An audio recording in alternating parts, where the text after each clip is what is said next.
John sat alone in the observation deck of the orbital station. The station was quiet except for the low hum of machines running in the background. Outside the glass window, stars stretched across the darkness like tiny white sparks. Below him, the blue and green planet turned slowly, a world full of clouds and strange lands that no human had ever touched. He had been living here for almost 2 years. His job was simple but important. He had to monitor the planet, collect data, and send reports back to Earth. Life on the station was lonely. There were no other humans here. Only machines, screens, and the voice of the station's AI to keep him company. That evening started like every other day. John sat with a cup of hot coffee, watching the slow spin of the planet. He planned to check the communication logs and then sleep. But then the station's alarm beeped softly. It was not an emergency alarm, but it was something unusual incoming. "Vessel," said the calm voice of the AI. John put down his cup and walked to the main console. He checked the screen. A small pod was approaching from deep space. It had an Earth command signature. "Why is there a supply pod now?" John asked. "The next supply delivery is not due for another 3 months. Not a supply pod." The AI replied, "This is a special transport." John frowned. Special transport was not normal. Nobody told him about this. He opened the incoming data feed. The message from Earth was short and strange. "Prepare to receive new arrival. Mission. Priority." That was all. No name. No details. The pod came closer and locked onto the docking bay. John walked through the metal corridor toward the bay doors. His boots made a soft sound on the floor. The air smelled faintly of oil and metal. His mind was full of questions. Who could it be? Why send someone here without warning? The docking. Light turned green. The bay doors slid open. Steam hissed as the pod door slowly lifted. John stood there, waiting. Then he saw her. A young woman stepped out of the pod. She wore a light gray suit with the Earth emblem on the shoulder.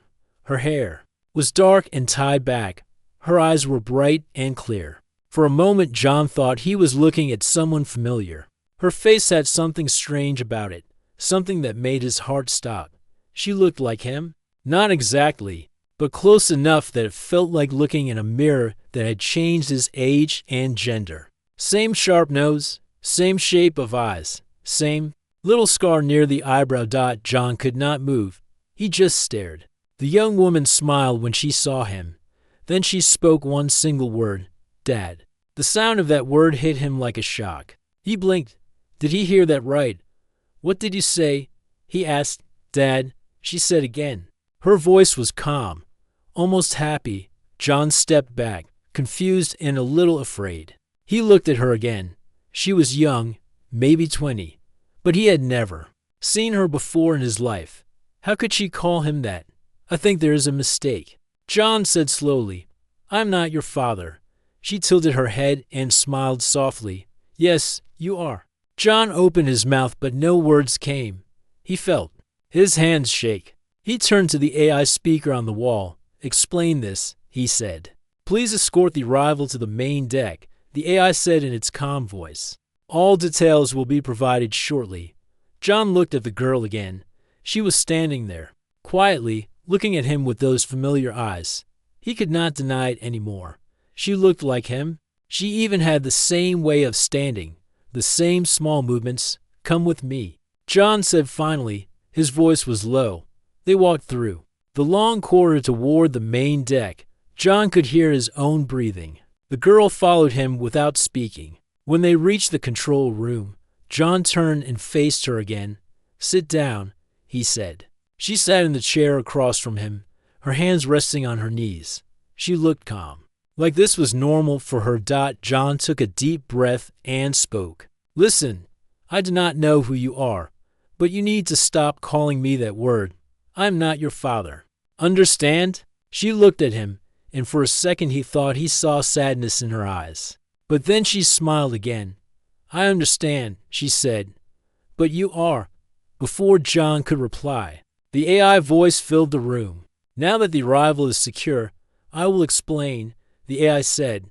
"Do that," John said quickly. His heart was still racing. The AI spoke in the same calm tone.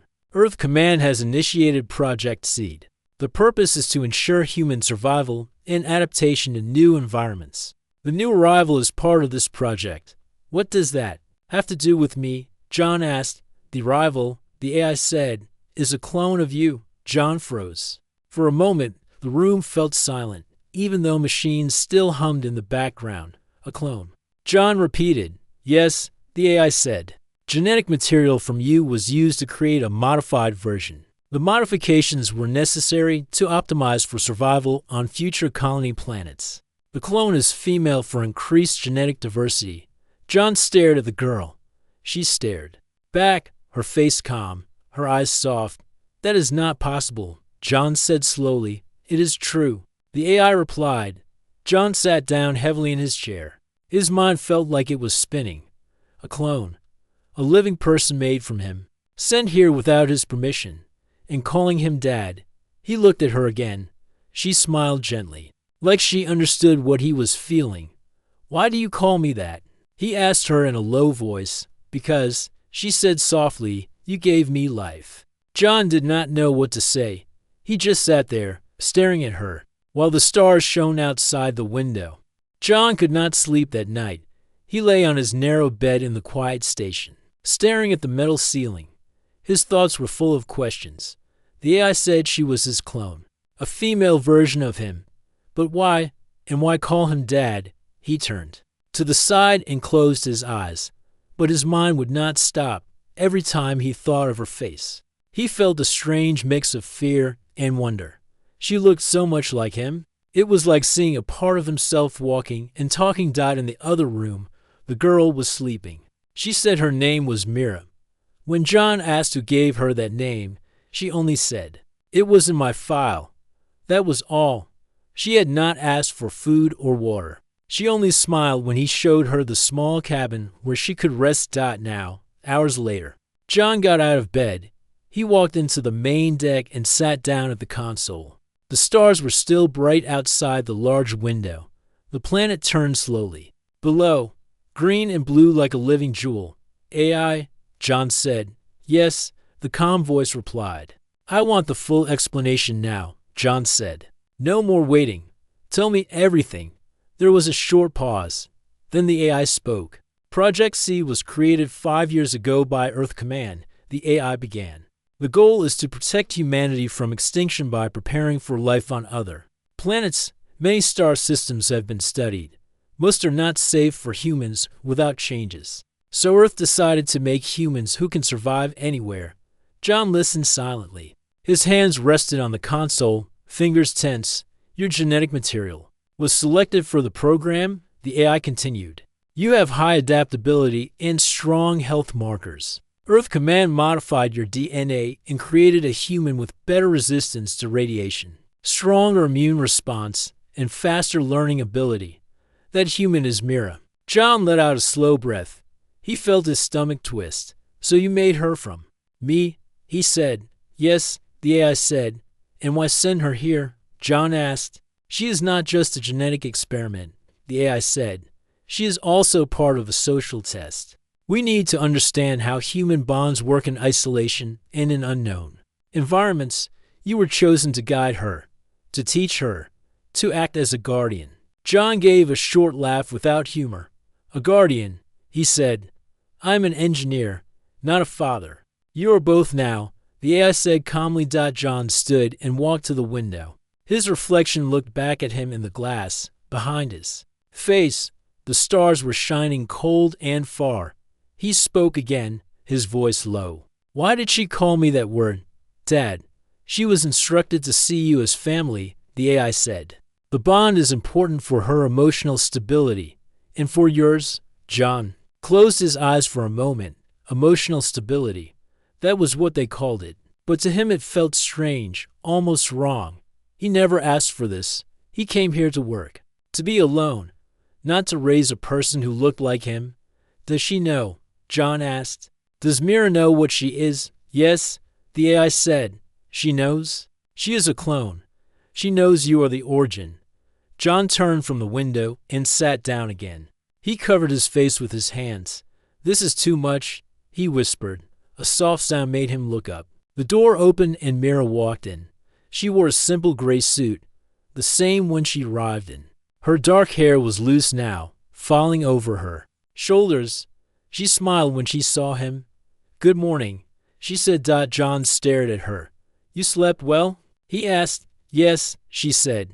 "I like this place. It feels safe." She walked to the window and looked out at the stars. Her eyes shone in the light. For a moment, John said nothing. Then he spoke. "You know what you are, right?" She turned to him, her face calm. "Yes," she said. "I am your clone." John felt a chill run through him when she said it so simply. No fear, no shame, no doubt, just truth. "And you know why you are here?" he asked. "Yes," she said. "To learn, to help, and to live." Her voice was soft, but there was strength in it. She sounded sure of herself, more sure than John felt at that moment. He tried to smile, but it felt weak. "You should not call me Dad," he said again. She tilted her head slightly. "Why not?" "Because I'm not," he said. "I did not make you. Not like that." She walked closer, her eyes meeting his. "But without you, I would not exist." She said, "You are part of me. That makes you my father."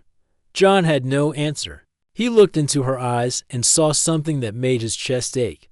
She was not just a copy of him. She was something new, something alive. And she believed what she said. The silence stretched between them. The low hum of the machines was the only sound. Finally, John spoke. "What do you need?" he asked. She smiled. "I need to work," she said. "I need to learn everything. You know about the station and about the planet." John blinked. "You want to work already?" "Yes," she said. "That is why I am here. Not to sit in a room. To learn." John gave a small nod. "All right," he said. "We will start." After breakfast, she smiled wider. "Thank you," she said softly. As she turned back to the window, John watched her. His mind was still full of questions. Why send her now? Why keep so many secrets? And what else was Earth hiding from him? He looked at the planet below, spinning slowly under the light of a distant sun. For the first time in months, the station did not feel empty, but it also did not feel simple anymore. Everything had changed the moment she stepped out of that pod and called him Dad. John took a deep breath and stood. He would teach her. He had no choice, but in his heart, he wondered how much he could trust her. She was part of him, but she was also something else. Something Earth had made for reasons they had not told him yet. As the station lights brightened for the new cycle, John knew one thing. This was only the beginning. John woke up early the next cycle. He did not need an alarm because his mind was already awake. The station was silent as always, but something felt different now. There was someone else breathing under the same metal roof. Someone who was part of him. He walked to the dining module and found Mira sitting there. She was reading from a screen, her eyes moving fast. When she saw him, she smiled. "Good morning," she said. John nodded and sat across from her. "You started the day early," he said. "Yes," she said. "I like to learn." John looked at the screen. It was a technical manual about the station systems. "You read that all night?" he asked. "Yes," she said. "I finished 3 sections." John was surprised. "That is advanced material," he said. "I understand it," she said simply. "I think fast." John remembered what the AI said.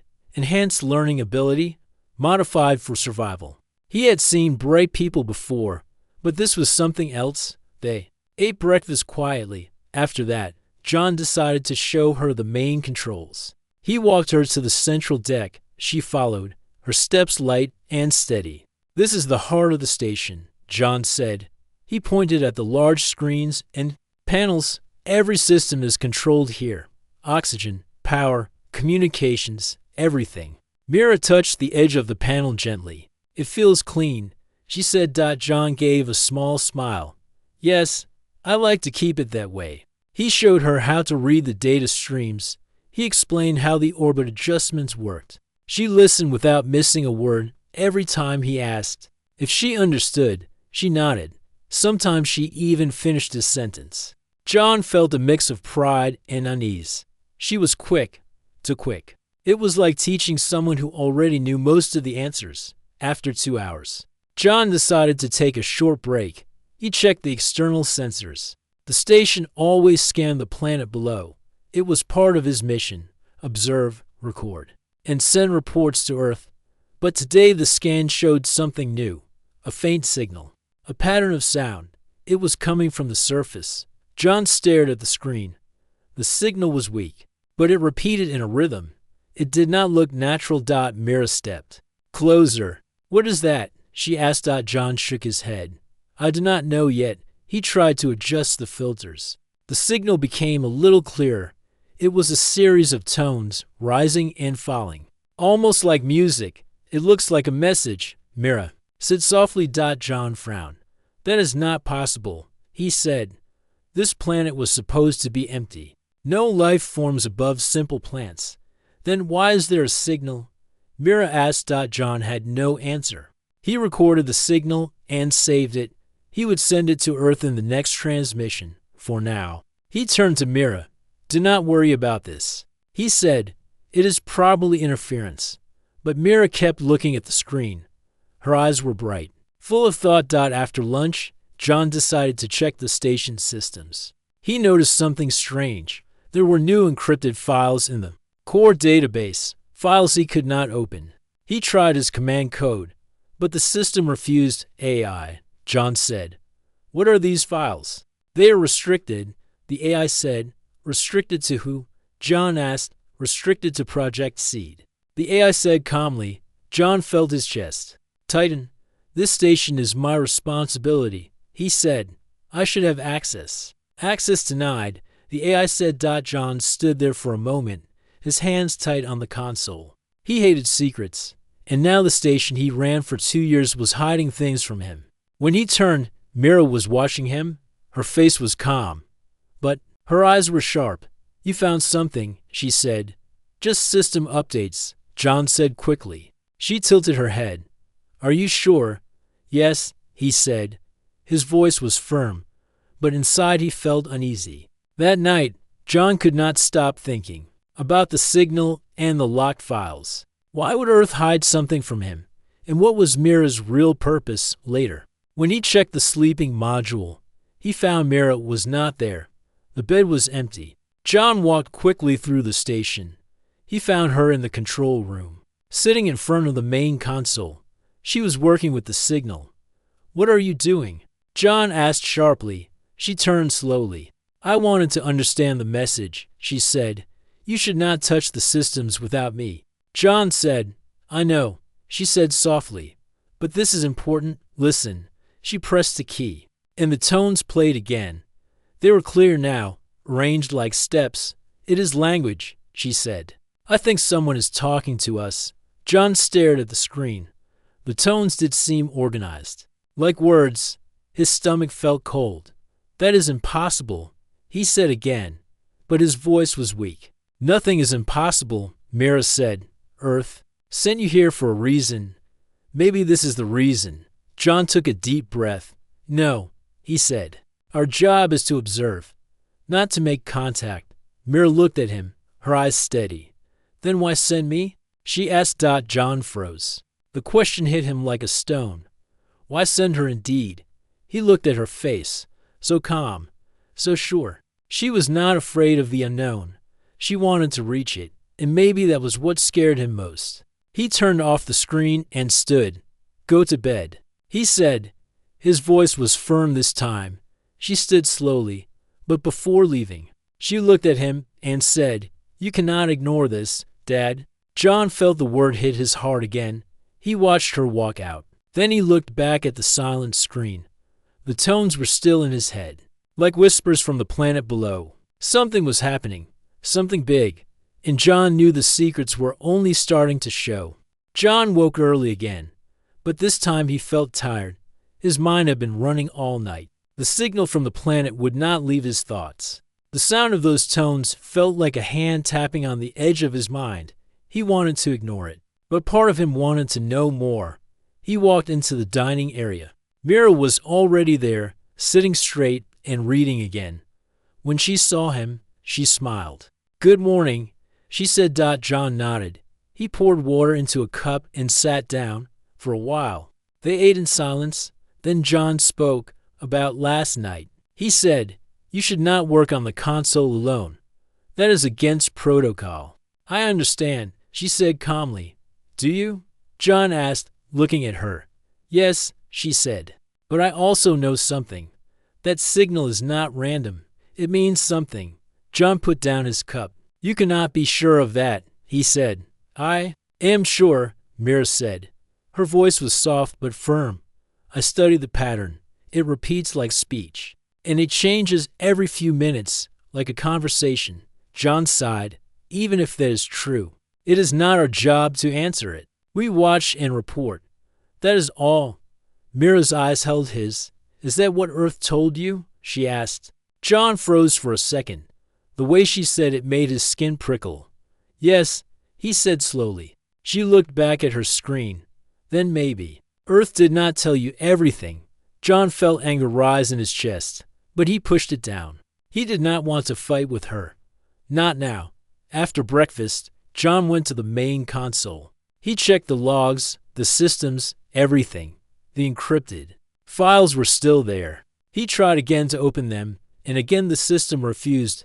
He called the AI. "Open these files." He said, "Access denied." The AI replied. "Who has access?" John asked. "Project Seed Primary." The AI said. "Who's that?" John asked. "Mira," the AI said calmly. John's hands tightened on the console. He stood still for a long moment, his mind racing. Mira had access to things he did not. Earth gave her more authority than him. He turned and saw her standing near the door. She had heard everything. "Why did they give you access?" John asked. Mira walked closer. "Because my mission is bigger than yours," she said. John stared at her. "What mission?" She looked at the screen. "To make contact," she said softly. John felt his breath catch. "No," he said. "That is not possible. This planet is empty." "It is not empty," Mira said. "The signal is proof." John shook his head. "You are not ready for this. You do not know what you are doing." "I do know." Mira said. "It is what I was made for." John felt his chest tighten. He remembered what the AI said. She was designed for survival, for adaptation, for learning fast. Maybe she was also designed for this to talk to something new. Before John could answer, the console beeped. The signal had changed. The tones were faster now, rising and falling. Like waves, Mira moved closer. "They know we are here," she said. Her voice was calm, almost excited. John felt a cold weight in his stomach. He listened to the sound, and for a moment, it almost felt alive. "We are not answering," John said firmly. Mira looked at him. "What if they need us?" she asked. "We do not know what they are," John said. "They could be dangerous. They could also be friends," Mira said. John turned to her sharply. "This is not a game," he said. "This is survival." She held his gaze without fear. "I understand," she said. "But survival is also about connection." The tones kept playing in the background. John looked at the screen. His hands itched to press the keys, to send something back.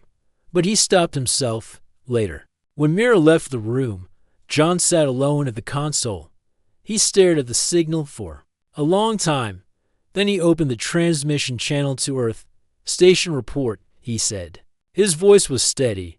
"We have detected an unknown signal from the planet's surface. Pattern suggests intelligent origin. Awaiting instructions." He sent the message and waited. But the reply did not come. The channel stayed empty. Hours passed. Still no answer. John felt something he had not felt in years. Real fear.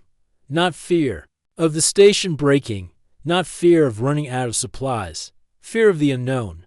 That night, he checked the sleeping module again. Once more, Mira was gone. He found her in the observation deck. She was standing by the glass, looking at the planet. Below, her face was calm, almost glowing in the soft light. "They are calling us," she said without turning. John walked closer. "You cannot answer," he said. "I already did," Mira said. John froze. His heart jumped. "What did you send?" "My name," Mira said softly. I sent them my name. John's breath caught in his throat. He stared at her, but she kept looking at the planet. They answered, she said. They know me now. John felt the air grow heavy around him. He turned to the console. The signal was there, stronger than before. The tones were faster, almost singing. John whispered, "What have you done?" Mira turned to him, her eyes were bright. "I did what I was made to do," she said. "I opened the door." John's heart pounded in his chest. Somewhere below, something was waiting. And now, it knew they were here. The station was quiet, but John's heart was loud in his chest. After Mira sent her name to the signal, everything changed. The tones from the planet became clearer, more organized. Almost like a language. John stood by the main console, watching the data flow. Mira sat beside him, calm but alert. Neither of them spoke for several minutes. The silence was full of tension and hope. Suddenly, the screen blinked. A new message arrived. It was different from the repeating tones. This one had structure and meaning. The AI quickly translated the patterns into words. Greetings. The message said, "We see you." John's breath caught. "They see us," he whispered. Mira smiled gently. "We made contact." John leaned closer to the screen. "Who are they?" he asked aloud. The AI answered softly. "Unknown life forms, intelligent beings living beneath the planet's surface. They call themselves the Lumen." John's mind raced. Life beneath the planet? It made sense now. The signal, the patterns, the mystery. Mira looked at John. "They want to talk." John hesitated. The rules were clear: no contact unless Earth command said so. But Earth was silent. No orders. No answers. "What do they want?" John asked. The AI translated the next message. "We live in light and stone. We have watched your kind from afar. We wish to share knowledge and peace." John's hands trembled. He looked at Mira. She nodded slowly. "We should reply," she said. "This is why I was sent here." John swallowed hard. "Okay." But carefully, Mira reached for the console. Her fingers moved quickly over the controls. She typed a message. "Hello, Lumen. I am Mira. We come in peace. We want to learn from you." She sent the message. The screen blinked again. The AI translated the answer. "We accept your greeting. We will show you our world." John stared at the screen. The planet below looked quiet and empty from space. But now he knew it held a secret civilization beneath. "Can we trust them?" John asked. Mira looked at him. "We must try." John nodded slowly. He felt the weight of his role like never before. This was more than a mission. This was a chance to change everything. The AI projected images on the screen. They were shapes and patterns made of light, glowing tunnels beneath the ground. The Lumen lived in a world of crystals and shining stones. John was amazed. "It's beautiful," he said. Mira smiled. "They are different from us, but they are alive, and they want to share." Suddenly, the station shook slightly. The sensors picked up a tremor from the planet below. "An earthquake," John said. Quickly, the AI warned, "Surface stability is weakening. The planet may be unstable." John's eyes widened. "We need to prepare for possible danger." Mira stood. "I want to send a message to warn the Lumen." John shook his head. "No, we do not know if the tremor is natural or dangerous." Mira looked at him with steady eyes. "We have to try. They might be in danger." John hesitated. Then he nodded. "Okay, but be careful." Mira sent the warning through the console. The screen showed a response. "Thank you. We feel your care." John felt a strange warmth. For the first time, he felt hope. Two very different kinds of life were beginning to understand each other. Suddenly, the communication channel opened again. A new message arrived, different from before. This time, it was a voice, a soft, clear voice filled with curiosity and kindness. "We are the Lumen." The voice said, "You are not alone. We will help you survive." John looked at Mira. "This changes everything." Mira smiled. "Yes, we are not alone anymore." John sat down slowly, his mind full of new possibilities. For years, he thought he was alone, on this station, far from Earth.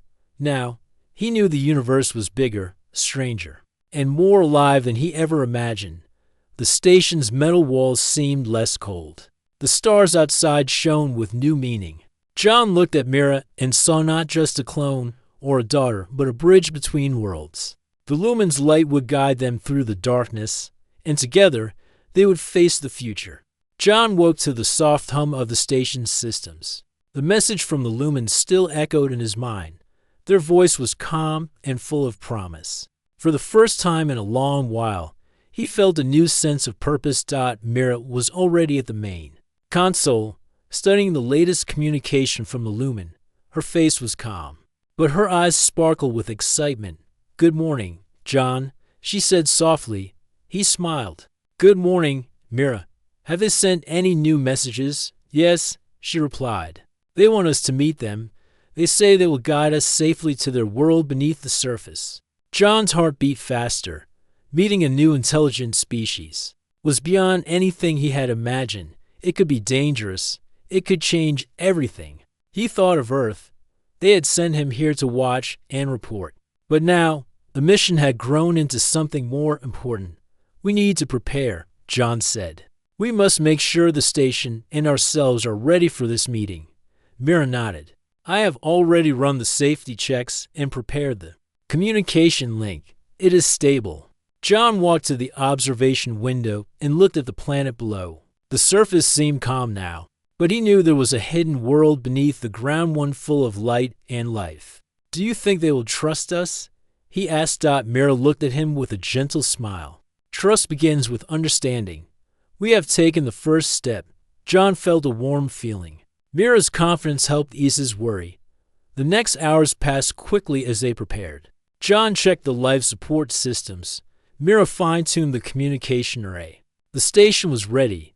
Then, a new message arrived from the lumen. It was a map, bright lines of light showing tunnels and caverns beneath the planet's crust. "We will send a shuttle," the message said. "It will take you safely to our home." John and Mira studied the map carefully. The tunnels were long and winding, but the lumen had marked safe paths. John looked at Mira. "Are you ready?" She nodded. "Yes, let's do this." The station's small shuttle was simple but reliable. John and Mira entered it and prepared for launch. John checked the controls. "Here we go." The shuttle detached from the station and began its descent. Outside the window, the planet grew larger and clearer. Soon, they reached the surface and entered the marked tunnel. The walls glowed softly with crystal light. The air was fresh and warm. John looked at Mira. "It is beautiful." Mira smiled. "I told you."